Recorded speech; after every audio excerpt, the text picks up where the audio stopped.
और आज का जो लेक्चर है क्वेश्चन नंबर 7 के बारे में बात करेंगे। यह हमारा सीरीज चल रहा है क्लास 12 का जो इंपॉर्टेंट क्वेश्चन सीरीज है उसका। अच्छा, क्वेश्चन 7 जो है वो पूछता है कि डाइलेक्ट्रिक कांस्टेंट क्या होता है, व्हाट इज डाइलेक्ट्रिक कांस्टेंट, या फिर रिलेटिव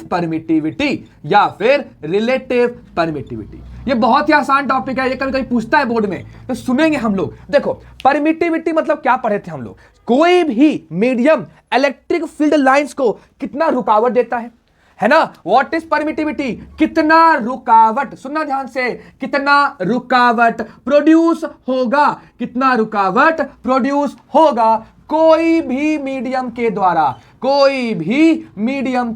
द्वारा किसके ऊपर, ऑन इलेक्ट्रिक फील्ड लाइंस। तुम्हें इलेक्ट्रिक फील्ड लाइंस पता ही होगा। एक्चुअली होता क्या है ना कि कोई भी चार्ज जो है वो अपने से इमेजिनरी लाइंस प्रोड्यूस करता है, जिसे हम क्या बोलते हैं, इलेक्ट्रिक फील्ड लाइंस। तो अगर हम परमिटिविटी की बात करें तो एप्सिलॉन नॉट जो हमारे पास था वो क्या था बताओ, वो था एब्सोल्यूट परमिटिविटी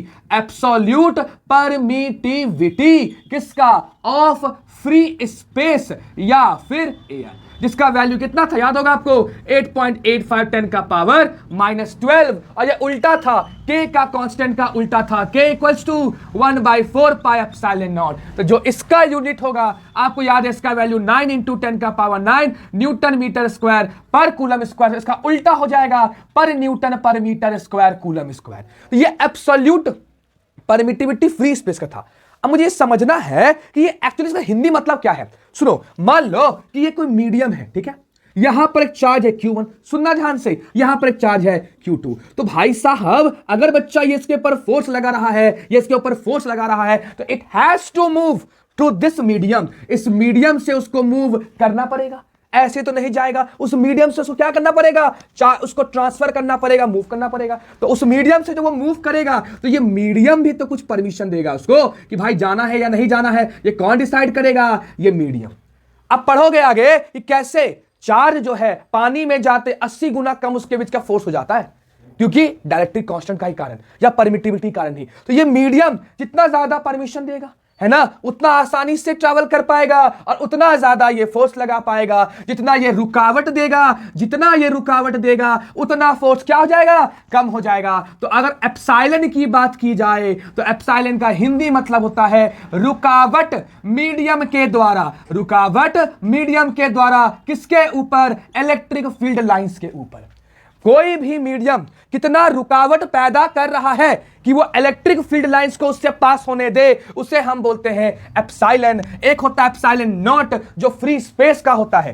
क्वेश्चन पूछ रहा है बच्चा, क्वेश्चन क्या पूछ रहा है, व्हाट इज रिलेटिव परमिटिविटी, है ना, व्हाट इज रिलेटिव परमिटिविटी। तो हम समझेंगे यहां पे, ध्यान से सुनना।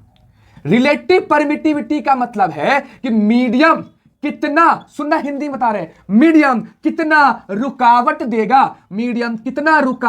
देगा एयर या फिर स्पेस के रेस्पेक्ट में, रुकावट या obstruction given by the medium with respect to air और स्पेस। तो रिलेटिव परमिटिविटी को एप्सिलॉन आर या स्मॉल के से कहते हैं, और इसका मतलब है इट इज द, बताइए, permittivity of a medium with respect to क्या चीज, स्पेस और एयर। तो हम बोल सकते हैं एप्सिलॉन आर क्या हो जाएगा, epsilon m by epsilon not, जहां पर ये कोई मीडियम का ऑब्स्ट्रक्शन है या ये कोई एयर का ऑब्स्ट्रक्शन है। तुम इसको याद कर सकते हो इससे कि कैसे रिफ्रैक्टिव इंडेक्स पढ़े थे क्लास 10 में, हम लोग पढ़े थे ना कि कोई भी मीडियम कितना ज्यादा गाढ़ा है, डेंसर है, किसका एस्पेक्ट में, एयर। वह यहां पर बात भी हो रही है। तो कोई भी मीडियम का परमिटिविटी क्या हो जाएगा, epsilon naught into epsilon R. याद रहेगा, जैसे समझाता हूं आपको, एप्सिलॉन आर जो वाटर का है ना बच्चा, वो कितना है, 80 है। अब इसका मतलब क्या है, तो समझेंगे डिटेल में इसको। इसका मतलब क्या है, अगर पानी का एप्सिलॉन आर 80 होता है, सुनना, तो एप्सिलॉन आर इक्वल्स टू क्या हो जाएगा, बताइए, epsilon medium by epsilon not. ये कितना हो गया आपका वाटर का जो है यहाँ पे एप्सिलॉन एम है ना, ये हो जाएगा आपका 80 दिया हुआ है कि नहीं। वाटर का जो डाइलेक्ट्रिक कांस्टेंट दिया है, सॉरी डाइलेक्ट्रिक कांस्टेंट दिया कितना दिया है 80, ठीक है। सुनना ध्यान से, मतलब कि अगर एक चार्ज Q1 यहां पर है और Q2 यहां पर है और इसका खुद का डाइलेक्ट्रिक कांस्टेंट दिया हुआ है 80, मतलब पानी में दो चार्ज के बीच का फोर्स 80 गुना क्या हो जाएगा, कम हो जाएगा। In water force between two charges reduces 80 times. अगर यही चार्ज मेरा एयर में होता बच्चा, यही चार्ज क्या होता एयर में, तो दोनों के बीच में F फोर्स होता, तो यहां हो जाएगा F/80। जितना ज्यादा डाइलेक्ट्रिक का वैल्यू बढ़ते जाएगा उतना वो रुकावट बढ़ाते जाएगा और उतना ही फोर्स क्या होते जाएगा, कम होते जाएगा।